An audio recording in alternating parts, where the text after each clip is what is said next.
জিনিস আশা করতাম ভাইয়া, যেটা ও কিরকম? হয়তোবা ব্যস্ততার কারণে ও মানে আমার দিকে খেয়ালই করতো না। কিরকম ছোট, ছোট জিনিস আশা করতেন বলেন? যেমন ভাইয়া ও আমাকে সময় দেওয়া। আমি অনেক সময় দেখা যেত কি ভাইয়া আমি শাড়ি পরে বসে থাকতাম ওর জন্য। ও জি, ভিডিও কলে দেখবে, কথা জি। বলবে। উনি কোথায় থাকতেন?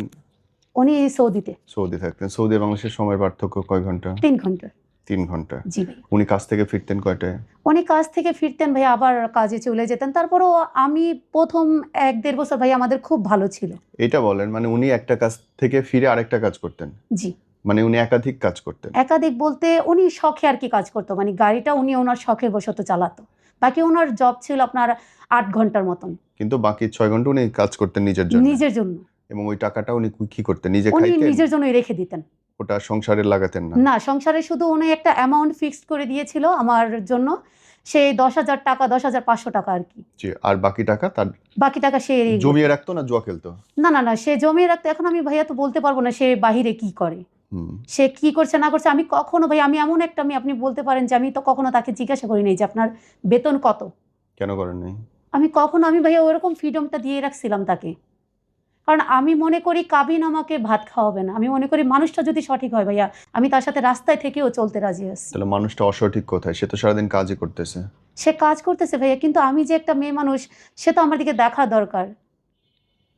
আপনি দেখতেছেন আপনার স্বামী কাজ করতেছে এবং উপরি ইনকামের চেষ্টা করতেছে। কারণ সারা জীবন তো সে প্রবাসে থাকবে না। সে না। দেশে আসবে, ব্যবসা-বাণিজ্য করতে হবে, বাড়িঘর করতে হবে। সারাদিন বসে থাকে ফোনে গল্প করলে তো তার ভবিষ্যৎ হবে না। জি ভাইয়া। তাইলে তার ভুলটা কোথায়? না ভাইয়া তার এখানে কোনো ভুল নাই। আপনি বলব তো যে শুরু আমি থেকে বললেন যে আপনি তার কাছে ছোট, ছোট জিনিস চাইছেন, আপনি পান নাই। জি, এবং পান নাই কেন? সেটার ব্যাখ্যা আপনি আমাকে দিলেন। যে সে জি। একটা কাজ থেকে আরেকটা কাজে গেল। কাজে যায়, পরিশ্রম করে। তাইলে সে বেকার যুবকদের মতো, বাউন্ডুলে মানুষদের মতো সময় আপনাকে কেমনে দিবে? এটাই ভাই একটা নারী মানুষ তো এজন্য মানে ওই জিনিসগুলোর প্রতি ভাই আটকায়ে যাই। আর আজকে ওই আটকায়ে যাওয়ার কারণ থেকে ভাই এত বড় ভুলটা আমার হয়ে গেছে। আপনার কাছে এটা মনে হইতো না যে আমার জামাই তো পরিশ্রমই করে। আমাকে হয়তো একটু সময় এখন কম দিচ্ছে। কিন্তু আমাদের ফিউচারের জন্যই তো কাজ করতেছে। এটা মনে হইতো না? হ্যাঁ ভাই আমার ১ম দিক দিয়ে আমার অনেক মনে হইতো। তারপর? যখন ও বাড়িতে আসতো তখনও ভাই ওর মানে অন্য মানুষদের কথা শুনে বেশি। ওকে যদি বলে যে তোমার বউকে বাজারে দেখছি। তো সে মনে করতো আমার বউ বাজারেই গেছে। আচ্ছা, সে আমারটা কখনোই শুনতে চাইতো না ভাইয়া। আচ্ছা, এরকম করতে, করতে আমাদের মধ্যে গ্যাপ চইলে আসে। যে আচ্ছা।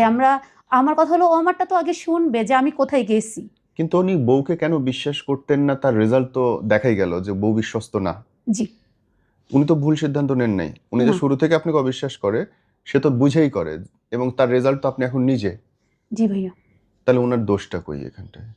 ওনার দোষ ছিল না ভাইয়া। কিন্তু আমি যেই আমি কেন খুঁটায়, খুঁটায় প্রশ্ন করতেছি আপনি বুঝতে পারছেন। জি, কারণ জি। এই পরিস্থিতিগুলো আমি আপনি